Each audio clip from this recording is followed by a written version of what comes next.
기출문제 풀어볼게요. 파이썬 코드가 주어졌네요. 제가 여러분께 제목을 리스트, 딕셔너리, 집합 이렇게 썼는데 사실은 얘네들은 모두가 다 컬렉션 자료형이죠.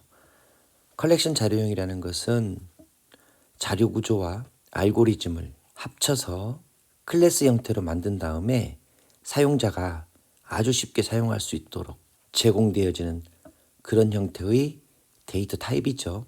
좀 더 쉽게 설명하자면 여러분들이 자료 구조 시간에 배웠던 기억이 날 거예요. 선형으로 저장할 거냐, 링크드 리스트 형태로 저장할 거냐, 아니면 스택으로 표현할 거냐, 큐로 표현할 거냐, 등등등. 그리고 얘네들을 활용할 때 삽입 연산은 어떻게 할 것이며 삭제 연산은 어떻게 하고 그리고 검색은 어떻게 하고 등등등 이런 것들이 전부 다 오랫동안 사용하면서 얻어진 경험으로 얘네들이 가장 효율적이야 라고 이렇게 판단이 되어진 것들을 일일이 사용자가 프로그램을 만들 때마다 자료 구조를 구상하고 알고리즘을 구현하기보다는 미리 회사에서 이렇게 클래스 형태대로 만들어 가지고 컬렉션 자료형이라는 이름으로 제공해 주는 거죠. 제가 지금 무슨 얘기를 하고 싶냐면 바로 파이썬에서 주어진 가장 기본적인 4가지 자료형이 바로 이 컬렉션 데이터 타입이란 얘기예요. 즉 리스트, 그리고 튜플, 셋, 딕셔너리 이 4가지 자료형이 대표적인 컬렉션 자료형이죠. 리스트는 보통 이렇게 꺽쇠 괄호 안에 넣게 되고 튜플은 일반 괄호, 그리고 셋은 우리 학교 다닐 때 배웠던 집합처럼 이렇게 중괄호 안에 넣게 되고 딕셔너리는 셋과 똑같지만 이렇게 중괄호를 넣고 가운데 콜론이 있어서 앞쪽에다가는 키 값을, 뒤쪽에다가는 그 키에 대응하는 밸류, 즉 값을 이렇게 넣어서 표시를 하게 되죠. 잠깐 정리해보면 리스트나 튜플은 순서가 있죠. 순서가 있습니다. 순서가 있다는 얘기는 순서 있게 저장이 된다는 얘기예요. 반면에 셋이나 딕셔너리는 순서가 없습니다. 그리고 리스트는 데이터 변경이 가능하지만 튜플은 변경이 불가능하다. 즉 맨 처음에 초기 값을 주게 되면 값을 더 이상 바꿀 수 없다. 이런 특징을 가지고 있죠. 셋은 말 그대로 집합이죠. 중복 허용을 하지 않는다는 거죠. 딕셔너리는 키를 이용해서 접근해서 값을 꺼내오는 그런 형태의 자료형을 의미하는 거죠. 자, 제가 왜 또 이 말씀을 드리냐면 여러분 정보처리 기사 시험 볼 때마다 기본적으로 나오는 자료형들이에요. 그래서 반드시 리스트나 튜플, 셋, 그리고 딕셔너리에 대한 개념은 확실히 알고 여러분 시험장에 가셔야 됩니다. 자, 일단 개념 정리 기본적으로 했으니까 직접 본문 들여다보면서 각각의 특징들 그리고 어떤 결과가 나오는지 살펴보도록 하겠습니다. 자, 첫 번째 문장 보겠습니다. 자, 하나의 리스트를 만들었네요. LST라는 이름으로 리스트 1, 2, 3을 현재 여기 대입했어요. 다시 말해서 LST라는 하나의 변수가 있을 거고 얘는 1, 2, 3이라는 각각의 정수형 숫자를 담는 하나의 리스트가 될 거고요. 얘는 얘를 이렇게 가리키게 되겠죠. 여러분들 가끔씩 리스트를 이렇게 배열처럼 표시하기도 하는데 상관없어요. 이렇게 표시하더라도. 혼동하지 마셔야 될 것은 C나 자바처럼 그런 배열과 리스트는 다릅니다. 사용하는 형태, 즉 이 문법은 비슷한 것처럼 보이지만 실제로는 달라요. 리스트는 이 안에 들어가 있는 요소들이 숫자, 문자열, 실수 등등 이 안에 있는 이 요소들이 배열처럼 동일한 자료형만 오는 것이 아니라 다양한 자료형들이 전부 다 이 안에 이렇게 들어올 수 있어요. 이런 차이점이 있다는 것도 알아두시면 좋겠습니다. 두 번째 문장 보겠습니다. DIC 즉 딕셔너리라는 변수 하나를 만드는데 이 안에 얘가 뭐예요? 컴프레hension이죠. 그죠? 이 안에 이 규칙을 이용해서 이 규칙을 이용해서 이 규칙에 맞게 멤버를 구성하는데 그 멤버를 구성할 때 조심하실 거 이거죠. 반원하는 게 뭐 누구 어떤 형태예요? 뭘로 만들어라? 집합 아니면 딕셔너리 형태로 만들어서 반환하라는 얘기죠. 그래서 얘는 지금 현재 요 안쪽을 확실하게 들여다봐야만이 집합이 만들어지는 건지 아니면 딕셔너리가 만들어지는 건지 알 수 있겠죠. 여기 봅시다. lst라는 리스트에서 값을 가져온다. 어디로? n이라는 임의의 변수에 가져온다. 여기 여러분들 n이라고 안 써도 되죠. k라고 써도 되고 뭐 l 써도 상관없습니다. 여기는 하나의 변수만 오면 되죠. 그리고 여기에 옮겨서 얘를 다시 어디에? 이 형식에 맞춰서 멤버들을 구성하라. 그런 의미가 되는 거죠. 그래서 여기에 있는 2를 어디로? 임시로 만들어지는 n이라는 변수 안으로 이렇게 차례대로 가져오는 거죠. 여러분 아시겠지만 뭐 얘네들은 전부 다 이렇게 커서 역할을 하는 이터레이트라는 게 만들어져서 얘가 이렇게 쭉 진행하면서 읽어 들여오죠. 그래서 맨 처음에는 2를 들여와서 n으로 와서 그 다음에 요 안으로 넘겨주는 거죠. 이 조건에 맞춰서. 근데 얘 조건 어떻게 돼 있어요?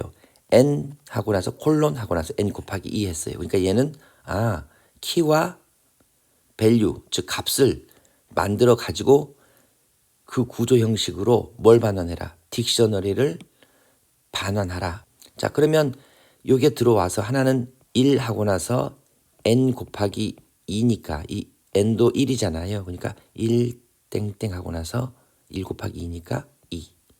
자 이번에는 하나 증가해서 여기에 2가 들어오게 되고 그러면 역시 여기도 n이니까 역시 2 콜론 그 다음에 4. 그 다음에 이제 3이 들어오겠죠. 3이 들어와서 3 콜론 6 이런 식으로 3개의 키를 갖는 그런 딕셔너리 즉 여기 바깥쪽을 아까 보시라고 했어요. 맨 바깥쪽이 내가 얻고자 하는 데이터 타입이에요. 그래서 여기가 이렇게 중괄호로 쏴줘야 되겠네요. 그리고 얘는 어디에 할당해서 접근하겠다? 딕셔너리라는 즉 DIC라는 이름의 변수를 통해서 나중에 내가 접근할 거야. 이런 식으로 되겠죠. 자, 그 다음 문장 봅시다. 자, 얘는 지금 보면 set이라는 이름의 함수 안에 이렇게 들어와 있죠. 그리고 얘는 set이라는 함수의 재료가 되는 건데 얘는 다시 또 딕셔너리라는 즉 이 변수의 하나의 values라는 메서드를 실행한 결과를 가지고 set이라는 함수에 적용하라는 얘기잖아요. 자, 얘는 어떤 역할을 해요? 아까도 말씀드렸다시피 이 컬렉션 자료형은 이미 만들어지는 순간 여기에 관련된 미리 만들어진 메서드들이 다 존재하고 있는 거죠. 다시 말해서 이 객체가 만들어지면서 이 객체가 만들어지기 위해서는 클래스가 있잖아요. 설계도가 있을 거 아니에요. 여기로부터 상속을 받아 가지고 있는 기본적인 메서드들이 있겠죠. 그 메서드들 중에 하나가 바로 이 values죠. values라는 메서드를 실행한 결과값을 가지고 set이라는 함수 안에 넣어라. 근데 얘는 어떤 역할을 한다? 여기 안에 있는 뭐만 꺼낸다. 즉 값만 꺼낸다. 값만 꺼내서 요 값들을 set이라는 함수에 넣으란 얘기죠. 그러면 여기에 있는 2, 4, 6 얘가 전부 다 set이라는 함수 안으로 들어가겠죠. 다시 말하면 set 2, 4, 6 이렇게 적을 수 있겠죠. 근데 이 set이라는 함수는 뭐 할 때 쓰는 거예요? 얘는 집합을 만들 때 쓰는 함수예요. 집합. 잘 모르더라도 여러분들 의미를 보고 금방 알 수 있잖아요. 그렇죠? 즉 집합으로 변환해주는 그런 함수란 말이에요. 집합으로 변환해준다는 얘기는 가장 큰 건 뭐예요? 중복을 제거해준다는 얘기죠. 중복된 숫자가 있으면, 중복된 멤버가 있으면, 중복된 원소가 있으면 제거한다는 얘기죠. 그래서 이 결과를 누구에게 반환하는 거예요? myset이라는 이름의 변수에 할당해 주는 거죠. 그러면 이 결과는 이렇게 되겠죠. 이렇게 써야 됩니다. 왜냐하면 약속이니까. 이런 식으로 그릴 수 있어요. 자, 그 다음 문장 봅시다. 99라는 숫자를 리스트 0에 넣어라. 자, 이때 얘는 리스트죠. 리스트는 순서가 있기 때문에 여기가 0번째 요소, 여기가 첫 번째 요소, 얘는 두 번째 요소가 되는 거죠. 그래서 여기 99라는 숫자를 0번째 요소 위치에 넣으라고 했으니까 현재는 1이 차지하고 있는 이 부분에 뭘로 99로 덮어 써라 이런 뜻이 되는 거죠. 이렇게 되겠네요. 자, 그 다음 이 문장 봅시다. 자, 7을 넣으라고 했어요. 근데 여기는 이번에는 딕셔너리인 DIC라는 이름의 변수를 통해서 넣게 되는데 여기 조심하셔야 될 게 이거죠. 얘는 지금 현재 뭐예요? 딕셔너리예요. 그래서 요 안에 있는 게 마치 순서인 것처럼 보이지만 얘가 이렇게 딕셔너리일 경우에는 키값이 되는 겁니다. 키. 얘가 키예요. 키. 그래서 이라는 이름을 가진 키, 즉 얘죠. 이 키 위치에 7을 넣으라고 한 거예요. 요거 여러분 조심하셔야 돼요. 자, 그래서 여기가 4가 아니고 이제 뭘로? 7로 바뀌겠죠. 이렇게. 이해 가시죠? 자, 그 다음 문장 보겠습니다. 자, myset이라는 얘죠. 얘. myset이라는 거기에 add라는 메서드를 실행하는데 99라는 값을 가지고 가서 add, 즉 추가시키라는 뜻이잖아요. 그렇죠? 근데 얘는 지금 현재 집합이기 때문에 요 사이에 이제 추가가 되겠죠. 제가 요 사이라고는 했지만 실제로는 위치는 어딘지 내가 몰라요. 얘는 누가 파이썬이 알아서 해주는 거예요. 그래서 어쨌든 여기에 99가 들어가게 되는 거죠. 즉 이 문장을 실행하고 나면 이렇게 모양이 바뀌겠죠. 자, 맨 마지막 문장 보십시다. myset하고 딕셔너리에 있는 밸류 값을 가져와서 집합으로 만든 다음에 두 개를 AND 연산하라고 했어요. 자, 여기 조금 주의해야 될 게 있죠. 제가 지금 AND 연산이라고 얘기를 했는데 실은 얘는 교집합 연산이에요. 잠깐 이 부분 설명해 드리겠습니다. 자, 먼저 요 부분 보겠습니다. myset하고, 즉 myset은 이제 누구예요? 얘죠. 얘하고 딕셔너리에 있는 밸류 값을 가져온 값을 집합으로 만들어서, 그렇죠? 그러면 지금 딕셔너리에 있는 각각의 밸류들은 얘네들이죠. 2, 7, 6. 그렇죠? 그러면 얘네 적어 보겠습니다. 얘네들하고 두 개를 어떤 연산하라. 자, 요게 바로 이제 혼동되는 부분일 수 있고 함정일 수도 있겠네요. 일반적으로 정수 연산에서는 파이프 기호나 AND 기호 또는 꺽쇠 기호, 얘네들은 전부 다 말 그대로 연산자죠. 즉 얘는 오화 연산, 얘는 AND 연산, 얘는 익스클루시브 오화 연산이란 말이에요. 무슨 얘기냐면 만약 여러분이 5 AND 4 이때는 얘가 바로 어떤 연산을 하는 거예요? 비트 연산하는 거란 얘기예요. 비트 연산. 다시 말해서 5하고 4하고 비트 AND를 하라 그러면 이진수로 변환해야 되겠죠. 4는 이렇게 되니까 얘네들을 어떻게 각각의 이렇게 자릿수에 맞춰서 AND 연산을 쭉 하는 거잖아요. 이런 식으로. 그러면 0, 0이니까 AND니까 0, 1, 1이니까 1, 0, 0이니까 0, 1, 0이니까 0이 나와서 다시 얘를 10진수로 변환하게 되면 결국은 4가 나오게 되겠죠. 이런 식으로 연산한단 말이에요. 뭐 오화나 익스클루시브 오화는 여러분 다 알고 계실 거니까 더 이상 예문 따로 들지 않을게요. 어쨌든 이런 식으로 비트 연산하게 되고 집합에서는 다르죠. 집합에서 이 파이프 기호는 합집합을 의미하는 거고 AND는 교집합을 의미하게 되는 거죠. 그리고 마이너스 기호는 차집합, 그리고 얘는 대칭 차집합 이런 식으로 되는 거죠. 그래서 여러분들이 반드시 집합과 집합의 연산에서 쓰여지는 기혼지 아니면 정수 연산에서 비트 연산자로 쓰이는 그런 기혼지를 여러분이 구분을 하실 수 있어야 됩니다. 여기서는 지금 집합과 집합 간의 연산이기 때문에 여기는 뭡니까? 바로 교집합의 의미를 가지고 있는 거예요.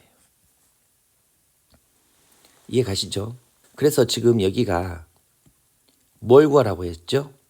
교집합을 구하라고 한 거예요. 그러면 이 두 개의 집합의 공통적인 요소만 따로 꺼내는 거죠. 즉 지금 2하고 6이 현재 양쪽 모두 집합에 공통된 거기 때문에 2와 6이 결과로 일단 반환이 되겠네요. 근데 여기서 끝난 게 아니죠. 얘를 어떻게 하라고 했어요? 길이를 구하라고 했어요. 길이. 여기서 또 여러분 조심하실 것은 이 렌이라는 함수는 이렇게 집합에 쓰일 때는 요소의 개수를 구하는 게 되는 거죠. 요소의 개수, 즉 멤버 개수. 그래서 지금 개수가 몇 개예요? 2개죠. 그래서 결과는 2가 되겠죠. 그래서 이 문장을 실행하고 나면 최종 결과는 뭐가 된다? 2가 될 거다. 이렇게 결과값을 쓸 수 있겠네요. 자, 굉장히 심플한 것 같은 그런 코드인데 이 안에 다양한 기본적인 개념들이 녹아 있습니다. 생각 많이 하시고 또 실수하지 않도록 정말로 조심조심 하셔야 돼요. 문제는 썩 어렵진 않아요. 그렇지만 조금만 여러분들이 실수하게 되면 답이 틀리는 그런 형태의 문제가 계속 출제가 되고 있기 때문에 차근차근 따라가면서 틀리지 않도록 결과를 잘 쓰셨으면 좋겠어요. 자, 오늘도 고생하셨고요. 여기서 마치도록 하겠습니다.